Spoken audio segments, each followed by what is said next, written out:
Oh yeah, they love that. That's the other one they love. Everyone was a lesbian. I don't think there's any way that anyone could say that Margaret Thatcher was either a communist or a lesbian. I mean, it sounds as though there should be a new form of ADHD, which is advanced, decadent, heterosexual desire. Many cases in Westminster. It's rife in Westminster. Yeah, particularly the Conservative Party. And Keir Starmer dumped her like an embarrassing girlfriend he didn't want to be seen in public with anymore. It's always a beautiful woman and a less beautiful man, isn't it? That's the thing. It's always the grizzled male and then the glamourpuss next Holly to him. Willoughby. Precisely. Classic, yeah. The problem for Macron fundamentally is that he's now intensely disliked by different groups in France for different reasons. If he were to dissolve the parliament and call an election, I mean, what's to say that it would be any different? People hate him and there's nothing much that has changed that would make them like him more. Yeah, as if I haven't offended enough people, I'll offend even more. Hello and welcome to Quite Right, the new podcast from The Spectator, which looks for sanity and common sense in a world that seems increasingly devoid of both. I'm Michael Gove, editor of The Spectator. And I'm Madeline Grant, assistant editor of The Spectator. Each week, Michael and I will be going through some of the stories that most piqued our interest, amusement, and often our exasperation. And this week, with Angela Rayner out and Shabana Mahmood up, we'll be looking at the government reshuffle, not just in terms of politics and policy, but also what it reveals about the Labour Party, the country, and who we see as working-class heroes and heroines. And across the channel, Emmanuel Macron is facing another political crisis, with France on the brink of seeing its fifth Prime Minister in 2 years. But is France more politically chaotic than Britain, or is this just the new normal? And also, we'll be looking at a new biography of Margaret Thatcher, which claims she was autistic. Is it the case that everyone has to be neurodiverse now? Michael, this time last week, you and I were talking about the reshuffle, Labour's reshuffle, which at that point had been mostly the elevation of Darren Jones to be a kind of groom of the stool figure to the Prime Minister, and a few behind the scenes sort of back office people that, frankly, most people other than the keenest political junkie wouldn't have heard of them. So we were rather underwhelmed. But since then, I think it's fair to say that we have seen a total reshuffle involving scores of ministers, including two of the great offices of state. Yvette Cooper has moved from the Home Office to the Foreign Office, and Shabana Mahmood has been shuffled from Justice into the all-important brief of the Home Office. What has been your reading of this so far? Is it a consolidation of power or a sign of weakness? Well, you were absolutely right. Last week, it was small earthquake in Downing Street, not many dead at the beginning of the week. But then you had the volcanic ejection of Angela Rayner at the hands of the advisor on ministerial standards, Sir Laurie Magnus, who is the most powerful baronet in the country and who brought the axe down on Angela's career. And that triggered, you're absolutely right, a far more fundamental reshuffle. And I think the most striking thing about it was the elevation of Shabana Mahmood to the Home Office, not just because of what it says about her, her abilities and how highly she's rated, but also what it says about Labour's deepest fear, because reshuffles can reveal many things, but actually they are sort of barium meals or x-rays that expose where a government thinks it's weak. So it's clearly the case that the government think that on migration and crime, they are really vulnerable and vulnerable to reform. I myself have been a victim of a reshuffle where, well, actually several. More than one. More than one. So when I was sacked as Education Secretary, that was because David Cameron and Lynton Crosby, the Australian political strategist who was advising him. Weak. Well, they thought that everything that I was doing was too toxic. This was an area of weakness. The problem had to be resolved. They had to find someone who was much more approachable, and they did. I mean, it's not hard to find someone. Was it Nicky Morgan, if I misremembered? It was Nicky. Yeah. And in this case, it's almost the sort of opposite of that. So I don't think it's any disrespect to Yvette Cooper that Shabana is seen within Labour circles as someone who is an uncompromising toughie. And that's the reason why she's been elevated. There are other aspects to the reshuffle which are significant, but I think that her elevation is at the heart of it. The common consensus is that Shabana Mahmood is a competent minister. She's made the best, I think it's fair to say, of justice, which, as you know, can be a very tricky brief. It has some of the thornier aspects of the Home Office shoved into the old post of the Lord Chancellor. And yet she seems to have made just about the best of that could be expected at the time. There's also now going to be an interesting race, I think, with what happens to the Deputy Prime Minister. This is a job that almost takes on a sort of totemic significance within Labour. It's quite an outward-facing job involving, dealing with the party faithful and keeping everyone happy. It often tends to go to a kind of Angela Rayner-like figure who commands respect within the party and sort of keeps the troops happy. I wonder if the selection they make there is going to be significant in terms of, what does it say about the heart of the Labour Party, the soul of the Labour Party? You're absolutely right that Shabana Mahmood did a good job in the Ministry of Justice. It's a very difficult one for the reasons that you mention. One of the first things that she had to do was to preside over the early release of prisoners. She managed very effectively to lay the blame on the preceding Tory administration. And she also got cover for some of the changes that she wanted to make by appointing a former Tory Lord Chancellor, David Gauke, to look into sentencing review.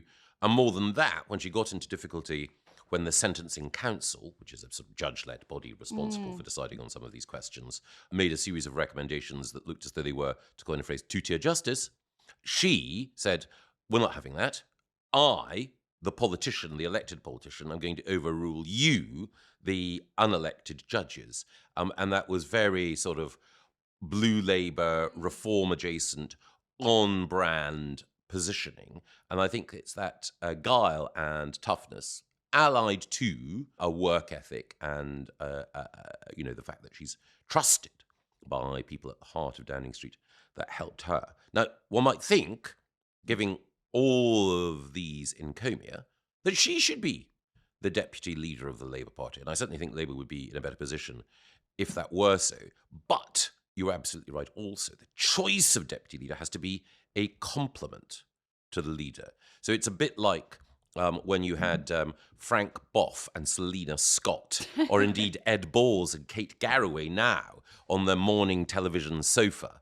You have the... It's always a beautiful woman and a less beautiful man, isn't it? That's the thing. It's always the grizzled male and then the glamour-puss next Holly to him. Willoughby. Precisely. Classic. Yeah. That is the way in which Labour... So we're going for daytime TV vibes within the Labour Party. Precisely. So even though it's naturally supposed to be the progressive movement in politics, it tends to choose its leader and deputy leader on that basis. Now, obviously, when you had Tony Blair and John Prescott, it was a slightly different vibe. But even there, it was a sort of reverse Jeeves and Wooster. It was the tough and the working class figure. Here, Keir Starmer is looking for someone to act as that complement and fall. That's why he's keen on Bridget Philipson. Is he? He's personally keen on Bridget Philipson to do that job? Yes. And would she continue to do her education secretary brief on top of that? She absolutely would. So I think for most listeners, certainly for me, Bridget Philipson has been a terrible education secretary. Obviously.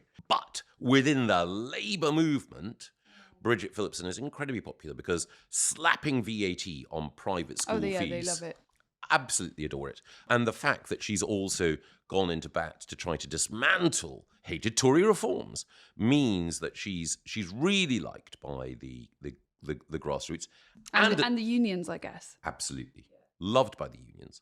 And she is therefore in a strong position while in the cabinet to play the role of someone who can horse whisper the soft left and also be a team player. And I think it's no secret that Bridget Philipson has a long-term ambition to be Labour's leader. And that's one of the reasons, not the only one, why she's positioned herself in this way. So she is, as it were, the inside the cabinet candidate. The outside the cabinet candidates at the moment include Belle Ribeiro Addy, who's a radical left London MP, and Emily Thornberry, my candidate. Me too.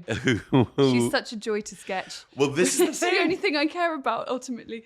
I love her voice. Like, she's got a lovely, soft kind of. But it's both. It's quite deep because I think she's quite a heavy smoker. Well, but it's worked out really well for her. It's a slightly camp voice. I'm a big fan of it. It's a voice that has been marinated in gin and tonic and silk cut. And like a buffalo on Super Kings. and for Emily Thornberry, it would be a form of sweet revenge because she had been the Shadow Attorney General. She had served in a variety of different shadow cabinets, including being Jeremy Corbyn's Shadow Foreign Secretary. And she was due to be, at the very least, in government, if not in cabinet, after the election. And Keir Starmer dumped her like an embarrassing girlfriend he didn't want to be seen in public with anymore. While keeping on some seriously incompetent and unimpressive people within the cabinet, her demotion or sacking stuck out like a sore thumb because he didn't really do that to many other people. It was a bit like, in The Simpsons when they have like the No Homers Club. It was like, we'll have the No Emily Thornberry's Club. Completely. I mean, it was a form of schoolyard bullying, singling her out as the only person who'd been in the shadow cabinet for whom there was no space in government. And so it would be sweet revenge. And again, I can't help myself liking Emily Thornberry. She's personally engaging, so obviously ideologically very strongly on the left. But she's no fool. And she was a successful lawyer before entering Parliament, and she's smart and articulate and quick on her feet.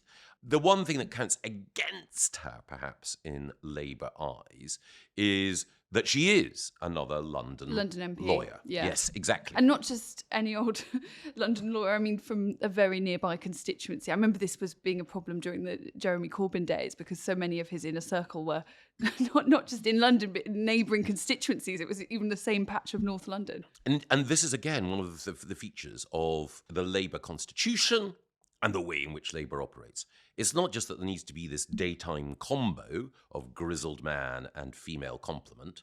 It is also the case that they have to try to mix things in terms of geography and class background as well. Emily Thornberry's background is not as posh as it might seem. She grew up in not in straitened circumstances, but in on a council estate. Yeah, yes. exactly. Yes, she's Lady Nugee because she is married to She's a High Court judge. Yes. But she doesn't like to be called Lady Nugee. She absolutely does but not. I noticed that the Guido Fawkes website insists on calling her nothing else. Refers to her constantly in that way. And because she's an Islingtonian, because she's got this wonderfully deep, smoky voice, a friend said to me that she's almost like a working class person's idea of what a middle class person exemplifies. So that may be a bit of baggage for her, but the same way in which stereotypes operate on the right and in our media, they operate within the Labour Party as well. And again, the Progressive Party, which should be able to transcend the whole question of people's background and be interested in merit and equality of opportunity overall, and it should be colour and gender blind, one would think, is actually riven with and obsessed with these questions. And we saw that in Angela Rayner's own rise and downfall. Because as you pointed out, the way in which Keir Starmer wrote to her and marked her departure from government was as much, if not more, about her personal story as her political achievements. And he handwrote it as well, which is, it seems to be an honour that is not usually bestowed on a departing minister. Incidentally, he's got really weird handwriting. Did you see it? It's like bar or something. Very like wiggly child's writing. I saw that actually the handwriting was analysed inevitably in the Sunday papers, and perhaps unsurprisingly, they said this is the handwriting of someone who's practised in deceit. I thought I love it when they get these people on, or like the body language experts. I wish I'd been a body language expert. It's such easy money. It looks to me like they're about to get a divorce. Well, it's certainly the case that the sundering of Angela and Keir, there was a third person in the marriage, in this case Laurie Magnus, the sundering of Angela and Keir has become sort of fuel, not just for the personal drama, but for the class drama within Labour. And again, it's one of the things which I think should be, in some respects, a relic of the past, but isn't. And I think it's also used somehow as a shield. So there have been lots of commentators on the progressive left who've said that Angela Rayner was explicitly targeted because she was a working class woman who could connect with those voters, in particular, whom reform is targeting, and whom we on the right were presumed to regard as our new recruits, and Angela could woo them back. But actually, if you listen to a lot of that stuff, it is absolutely drenched in patronising nonsense. It often comes from, I notice, it's very middle-class people themselves who insist that Angela Rayner is this great earthy voice of the people. Yes. But I'm not convinced that everyone in Britain shares that view. I think she's actually a very polarising figure. And I noticed that some of the defences made of Angela Rayner by people within the Labour Party were themselves pretty patronising. Like Andy Burnham basically saying that it's because she's working class and she has an accent and no one could deal with anyone who in Westminster that has any kind of regional accent. Lucy Powell told the Commons that Lucy Powell is the recently sacked former leader of the Commons, and she told Parliament in business questions that the reason that the nasty Tories didn't like Angela Rayner was because she was so bloody good at her job and all this kind of thing. Well, it seems to me that is its own special dispensation for behaviour that, had it been a naughty Tory doing it, would have got universal condemnation. Exactly. And it is as though Angela Rayner was being treated by others in the Labour Party, but more particularly by media figures on the left, as some sort of noble savage or noble chavette. The idea that she was their working class, fashion plate, as it were. We caught one alive, guys. Yeah, exactly. Yeah. It infuriates me. So Angela Rayner's record in politics should be the means by which her career is judged. You or I might find aspects of her personal story inspiring in terms of how she transcended disadvantage to get where she is. But once you're a politician, once in particular you're in government, a minister, yes, what should count is your employment rights legislation actually going to help people from a background similar to your own and who are striving to get the first foot on the ladder of employment? The Employment Rights Bill actually makes it more difficult and more expensive to hire young people and to ensure that people get that employment opportunity. And also on housing, is it the case that the steps that you're taking will make it easier for other people to get on the housing ladder, even as you're buying your £800,000 beachside flat in Hove? And on the first, the Employment Rights Bill, I think it was, however much it may be fated by the trade unions, harmful. On housing, I think the record is more mixed, because I do think that even though new housing numbers are falling at the moment, Angela Rayner was taking some necessary steps in order to improve the planning system. And it just, as I say, irritates me that the elegies and the funeral orations over her career so far, she may come back, of course, were all about, the fetishization of her class origins and not what she achieved or didn't achieve in government. It's striking to me that, as you say, that went without comment. There were, I think, a few echoes of when Rachel Reeves, right before the budget that raised taxes on business and meant that many businesses have now stopped hiring and started laying people off, was expecting everyone to applaud her for being the first female chancellor. I felt that when, for example, Harriet Harman was insisting in the last couple of days that Labour needs to have a female deputy leader, this is a kind of identity politics conversation that actually feels rather frivolous, quite decadent for the time in which we're living, where people overwhelmingly feel that things are getting worse and that they have less spending money. Exactly. And that is I fear, one of the big revelations, perhaps it's merely a sort of confirmation in the eyes of many, about Labour in government, which most, not all, of the elements of this reshuffle reinforce, which is that it's identitarian box-ticking, which matters more in government than delivery and enterprise. The difficulty overall is that Labour itself and its allies more broadly have looked at the composition of government, the people who've left, the people who are rising, the people who may be deputy leader, through the lens of, are they working class? Are they northern? Is this a breaking of the glass ceiling? Isn't it great that the three great offices of state, Foreign Secretary, Chancellor of the Exchequer, and Home Secretary, are now held by women, rather than orienting the conversation towards delivery and what are we doing in order to ensure more houses are built, more people are employed, more businesses are generating wealth.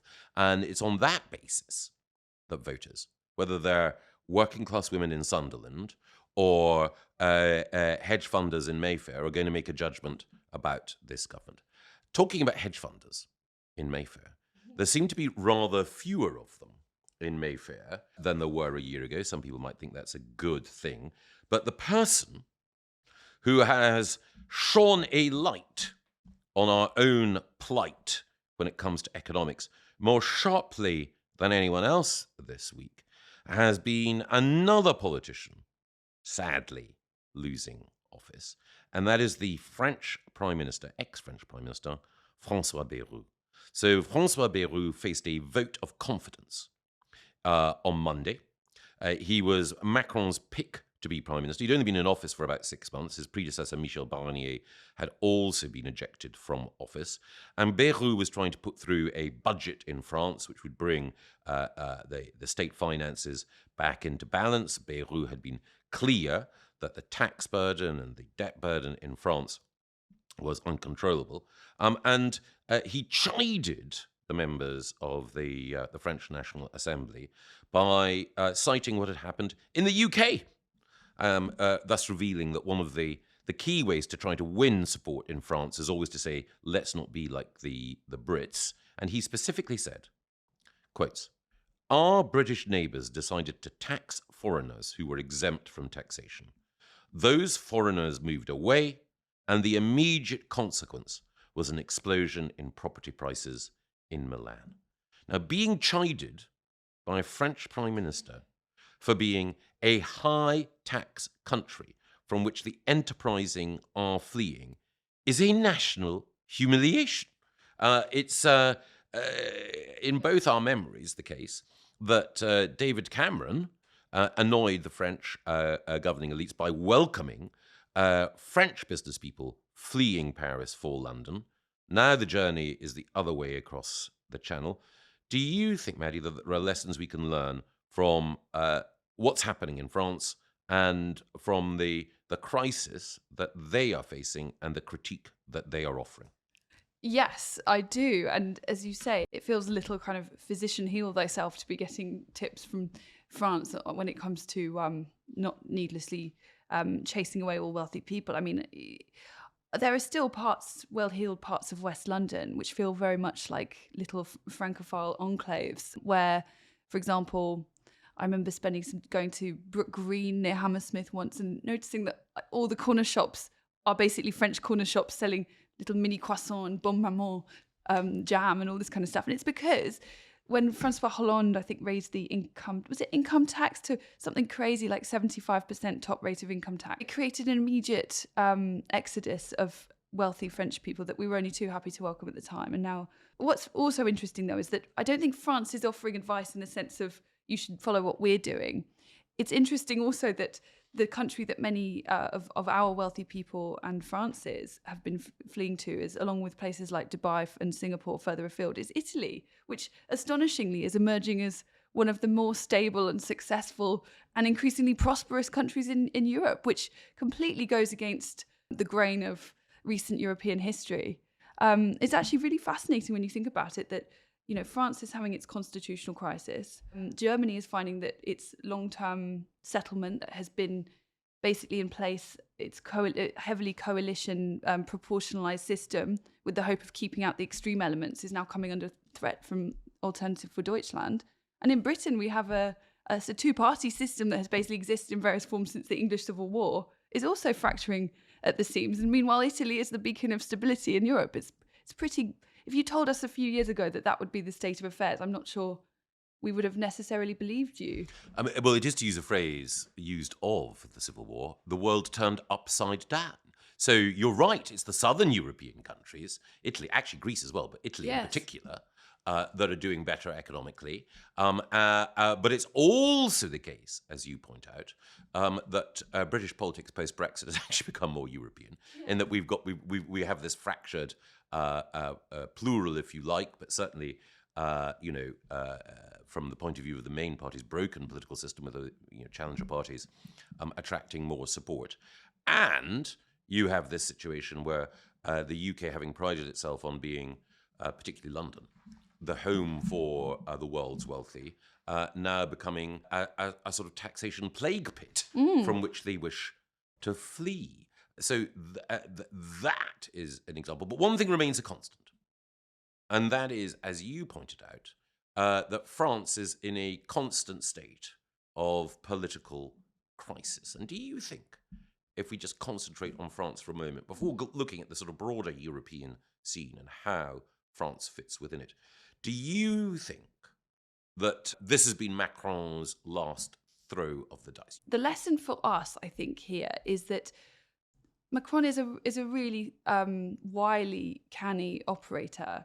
He really is Napoleon compared to, say, someone like Keir Starmer, even though perhaps their politics are not a million miles away from each other. But what he was trying to do in basically combating populism was to come up with a clever idea to keep the populists out. The countries in Europe that actually have kept out the populists, Denmark being a good example, a centre-left party that has had very strict constraints on migration, often taking really quite radical steps that we might find, many people in Britain would find not very commendable. That is how you keep out the populists, by actually answering their complaints with concrete policies rather than trying to kind of trick people and cobble together this bizarre coalition. The problem for Macron fundamentally is that he's now intensely disliked by different groups in France for different reasons.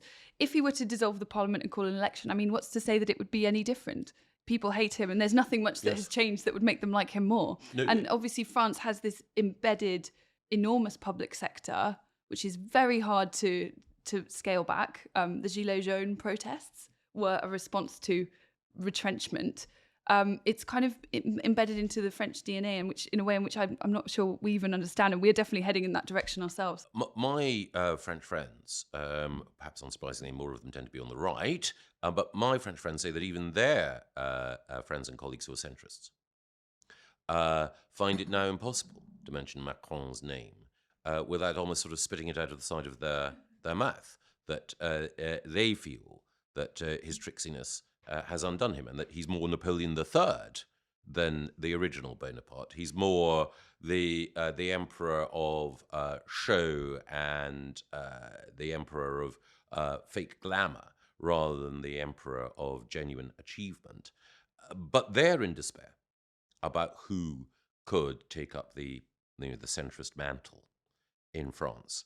The person who we've profiled in The Spectator, who occupies a ground between Macron and Le Pen, is the current Interior Minister, Bruno Retailleau, who I certainly like the look of, not just because he's a hunting, shooting, fishing squire from the Catholic Vendée, and so calculated to appeal to the whole Spectator aesthetic. Yes. But also because they were the OG people against the revolution. Exactly. In the 1790s as well. No, they had to commit potentially an early form of genocide in order to put down the rebellion in the Vendée. The Vendée is the heart of reactionary France Profonde, and that's one of the many reasons I love it. But Retailleau is inclined, of course, to take a more tough line on crime and migration than Macron. His party, the Gaullists, the traditional party of the French right, is still at just around 10% or so in France, and that reflects the earlier point that you made, Maddie, about the broader fracturing of politics overall across the European landscape, and the way in which populist challengers on left and right have an energy and momentum which the established parties lack. And that is, of course, a challenge here in the UK for the Conservatives as much as Labour. I see big parallels here. I was thinking this when I read Louise Hay had a piece published in, I think it was The Guardian, where she was basically saying we need to get rid of our fiscal rules. Louise Hay was the Transport Secretary and was sacked, and is now one of the big agitators in the Labour benches calling for higher spending. And, she was basically arguing, let's just keep borrowing more, let's ignore what the OBR says. This is a very popular viewpoint within the Labour benches. They did not fundamentally come into politics to scale back the state and to cut benefits. It does not come naturally to them. No, and that is the same energy that she's expressing is the energy on the left in France. Exactly. It's what Bayrou was trying to argue against. There's one other example of similarities between our own politics and France, which doesn't necessarily affect well on either of us. And it's a similarity which the populist figures and figures on the right have also drawn attention to. In France, there is an internet meme, Nicolas 30 ans, Nicholas, 30 years old. And it symbolizes a Gen Z millennial figure in society who's losing out because the social contract, key French concept, is against him. So Nicolas works hard in the city. He finds, though, that he can't afford to rent a decent apartment. The apartment he is renting is owned by pensioners who are cushioned by generous pensions and who are milking him dry. And they get the money and spend it on cruises. Precisely. But I think they're called Bernard and Chantal. Precisely. And then his neighbour is a recent arrival in the country who's on the dole and who is establishing a career as a house or garage DJ. And part-time drug dealer. Part-time drug dealer. So Nicolas is the classic example of the squeezed young middle. Just two striking things about Nicolas. One, when Jean-Luc Mélenchon, whom you mentioned earlier, the leader of the French left, was on telly dismissing this internet phenomenon in France. Somebody as a actually fiction. mentioned the meme to him. Yeah. That's fascinating. The whole crowd of folk there started chanting, Nicolas, Nicolas, as though they were, the crowd in Spartacus. That's so funny. Je suis Nicolas. We have our own Anglo equivalent with Nick 30, but Precisely. I don't know if it's kind of gone mainstream in the way that Nicolas clearly has. I think it will become more mainstream because the description of Nicolas' plight, I think, resonates here. And France is, as we can see with the difficulties that the government is facing now, I think just a few months, perhaps, ahead of us in terms of economic crisis. But sorry, I cut you off. You said, what did Jean-Luc Mélenchon say when they mentioned he was saying it was an invention. The crowd said, in effect, no, we are Nicolas. Oh, je suis Nicolas. Don't dismiss this. It's our reality. And is it your reality? Because Nicola is in the plight that your generation, I think, are in, Maddie, of people who left university, having acquired debt, anxious to make a professional success of their lives, but find that life in their capital in particular, but actually in all our major cities, is grindingly difficult economically. And you have, whether it's in France, people who are still retiring in their early 60s, or here, the triple lock, combined with the pressure on public services from migration, and who feel social contract, it's not working for me. Somebody put together an interactive map of London, which is truly astonishing. If you click on it, it will tell you in your little area of London what proportion of social housing is given to foreign nationals. And where I live, it's almost 70% of the social housing has gone to a foreign national. So if you're one of the people that works, you get up early in the morning, it's still dark when you leave the house and stuff, and you see on your street, for example, that yours is the only light on because everyone is still in bed, or you end up in very similar housing to people who are on the dole and are not working. This is a bit of a slap in the face to many young professionals in London. And the other thing is that people in London obviously earn more, but a lot of that is taken up with their housing. And I know that this will be a bit world's smallest violin because so many parts of the country just fundamentally dislike London and the people who live there. But I think that once you've covered the extreme expense of living in London, many people don't find themselves with much left over at all. The situation that you're describing, Maddie, seems to coin a phrase almost pre-revolutionary. So do you think that we in the UK are going to adopt all of the terrible traits of sclerotic, dysfunctional, always on the brink of revolt France? Do you think that your generation are going to be donning their yellow waistcoats? And do you think that the dreadful, dreadful, dreadful prospect of the United Kingdom becoming France 2.0 looms on the horizon? Well, you know what? I think there are actually many ways in which I wish we were France 2.0. It's always made me laugh, the fact that... Mon Dieu. Oui, sacré bleu. But the fact that there are... we end up with quite a similar GDP per capita to France, even though their working hours are shorter and more regimented by employment regulations. They're permanently on strike. And it's partly just a product of the fact that France has, for all its faults, it has a very sane energy policy. It embraced nuclear at the right time. It hasn't decided to shoot itself in the foot by going full Milibandian absolutism in net zero, etc. And it also has a sane housing policy where it's much easier to build things. I mean, obviously, it's helped by the fact that France has, a much higher, larger surface area as a country. But it's amazing what, until recently, France has been able to get away with just by having these two core areas of policy being managed in a sensible way. I think, and on top of that, they have 2-hour lunches and siestas and long holidays and other things. Like, if we could just be a bit more like France in those specific areas, then perhaps we could enjoy some of that enjoyment as well. Well, I think we'll probably have to return to this topic, because I think myself, if there were a continental model that we should follow, it would be Italy, not France. But we will return to that in due I said course. in a limited and specific way, as Brad. But it may well be that what both of us are pining after is, whether it's France in the past or Italy now with Angela Maloney, a strong leader. So we have a wonderful new biography of Margaret Thatcher published this week by Tina Gaudouin, former Times writer. The book is called The Incidental Feminist. It's a fascinating new look at Margaret Thatcher. But the most controversial aspect of it has been Tina Gaudouin's claim that Baroness Thatcher was autistic. Maddie. Well, I mean, when I read the book's subheading, which said that Margaret Thatcher is potentially autistic because she hated small talk, she didn't understand jokes, and she was incredibly tactless.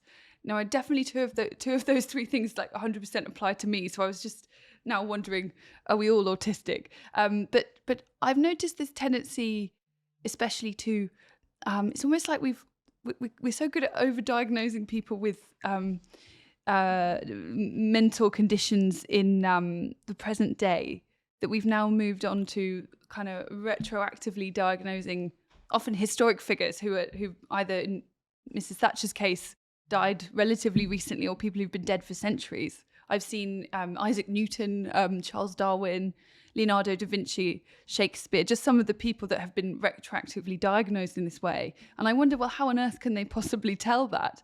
But in the example of Margaret Thatcher, I never met her. Surely you must have met her. Do you think that this diagnosis might be accurate? I have to say no.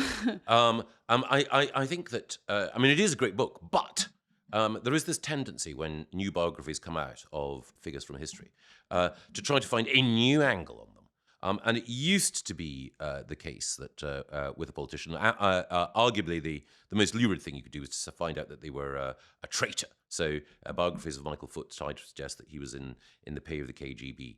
The other thing was to try to discover something lurid about their sex life, to discover that, William Pitt was gay.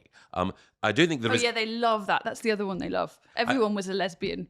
I don't think there's any way that anyone could say that Margaret Thatcher was either a communist or a lesbian. So the new way of establishing that there is something distinctive and revelatory about your subject is to establish their position on the neurodiversity spectrum, or to establish some currently fashionable trauma, which you've managed to unearth.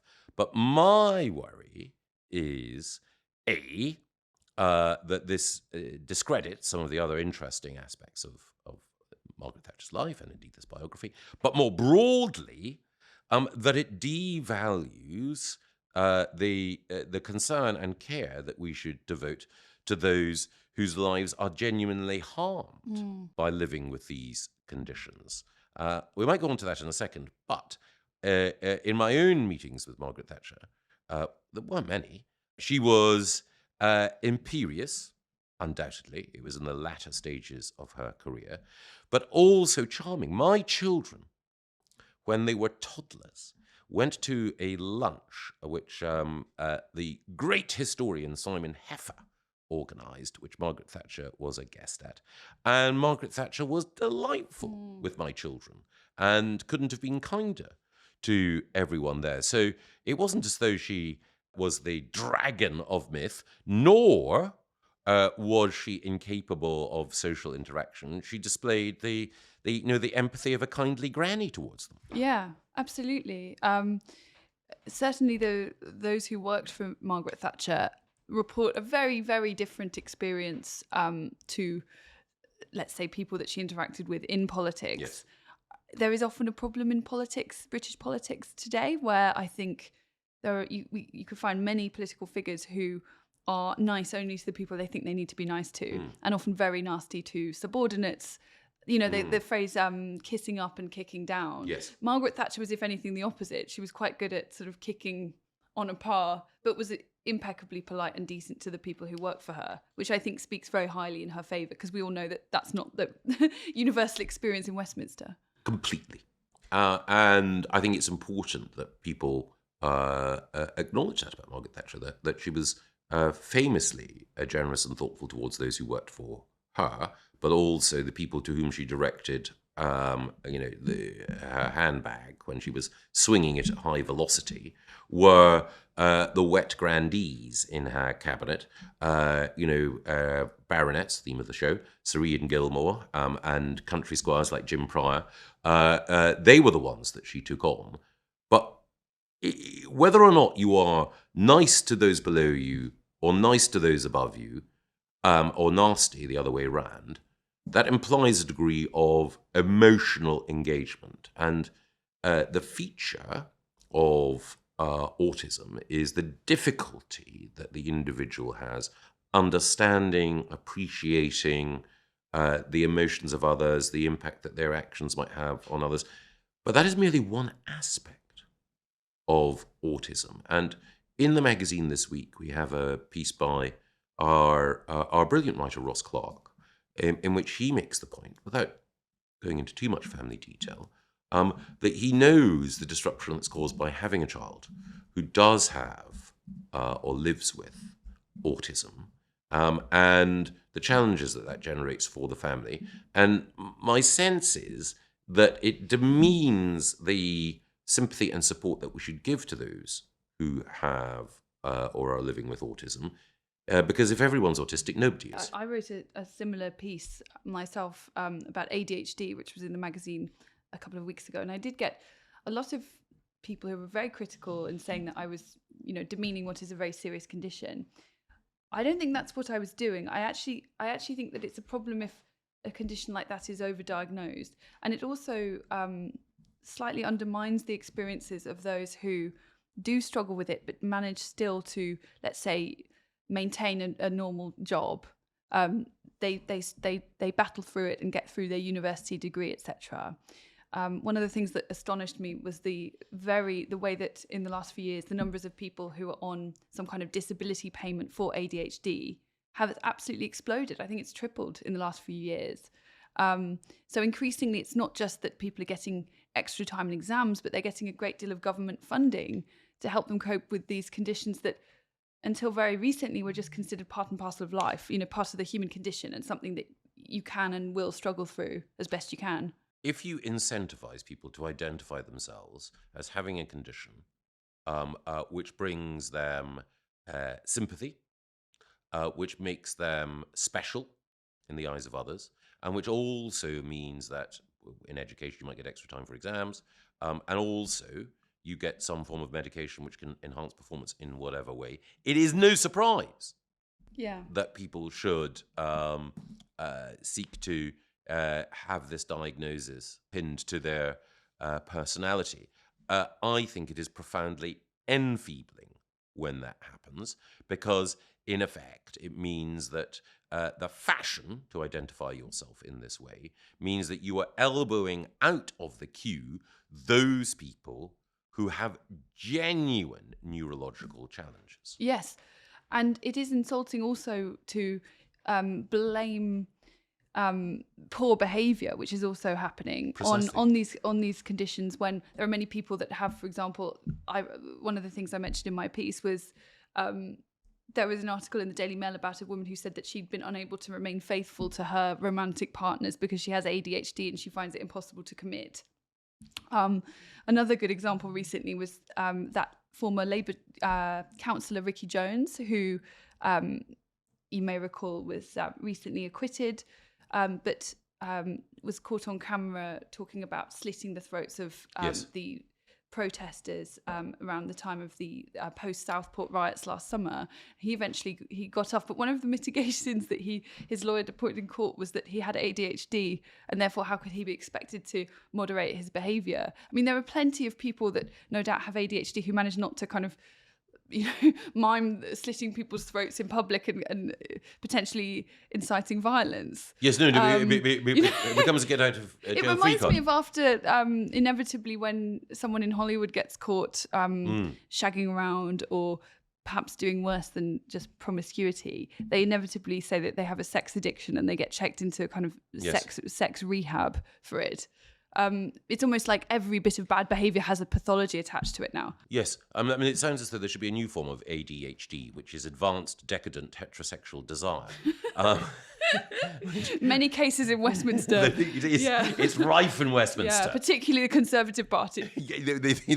On that basis, 90% of Conservative MPs and indeed ex-MPs are afflicted with ADHD. But as if I haven't offended enough people, I'll offend even more. One of the other things is that the way in which autism is now described with a bundle of characteristics, the way in which ADHD is described with a bundle of characteristics in conversation, I'm not talking about proper medical diagnosis, is actually just a reheating of stereotypes. So when you hear people being described loosely and inaccurately as autistic, the way in which they like spreadsheets and numbers, the way in which they prefer to be left alone, the way in which they become obsessive about certain things. You're describing something which in the past would have been called masculinity. Mm-hmm. And the way in which ADHD is described, the butterfly mind, the scatterbrained approach, and also the love of reorganizing your domestic or environment over and over again, that is the way, caricatured of course, in which femininity used to be described. And it's almost as though we are no longer talking about the masculine or the feminine, the boyish or the girly, and instead we have pathologized those trends. And again, this is a double damnation of how we live now. We should recognize that there are masculine and feminine traits and they're different. And B, we should not use specific medical conditions in order to describe people's behavior, which is a consequence of human nature, not... And free will. And free will. Yeah. Not a predetermined neurological pathway which you cannot alter. I mean, do you see any end to this, or are we just going to keep pathologizing every bit of human folly and decadence until eventually there is no one that has not been diagnosed with something? I think that's absolutely correct. Actually, what I think I should do is I should style myself not autistic or ADHD, but RRI, repressed, reactionary, and irascible. But you don't, of course, need to be as repressed as me in order to enjoy the reactionary and irascible quite right. I'm Michael Gove. And I'm Madeline Grant.